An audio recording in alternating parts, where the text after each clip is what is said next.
In the morning when I rise, give me Jesus.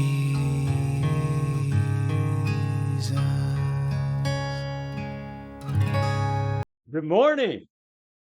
We have been seeing how Paul, as he has been traveling around preaching the gospel of Jesus Christ, the gospel of God, the gospel of the kingdom, the gospel of the love of God that changes a person from the inside out.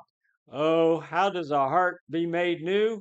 You say yes to Jesus, and the love of God shows up, and you're a new creature, born again, born of God this time. Folks, that's the gospel. And Paul's been preaching it, but it's scary to religious people. We saw how he got chased out of town, so he went to another town. And then he got chased out of that town too, because they threatened to kill him. They got wind of that, and so they left town. And now they're in another place, but they keep preaching the gospel. Why do they keep preaching the gospel? See, it's scary to religious people because it will mess with your pride. You think you're doing something when you help somebody fix their behavior. And you say, look at what I've done. But the power of the love of God is way beyond anything any man could ever do. And we're going to see that today. Paul moves in the love of God and supernatural things happen. We're in Acts chapter 14, and I'm going to read just verses 8 through 10 because this is a miracle, folks.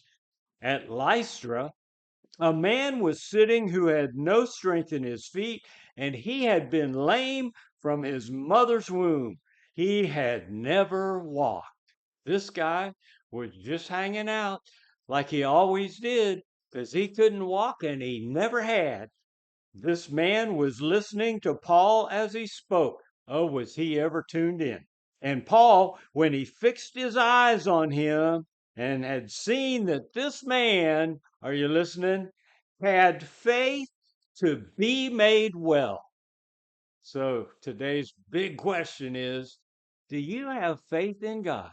Faith in the love of God that you would be made well. See, in John 3, it says, oh, that you would be in health and prosper, even as your soul prospers.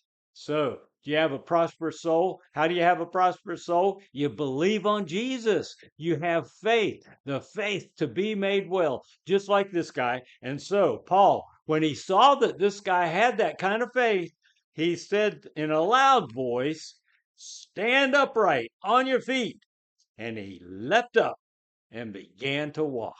The guy had never walked his whole life, and he jumped up and started walking. Folks, that's the power of the love of God, and it will surely intimidate religious people because they can't do it. And so you've got to humble yourself, submit to God.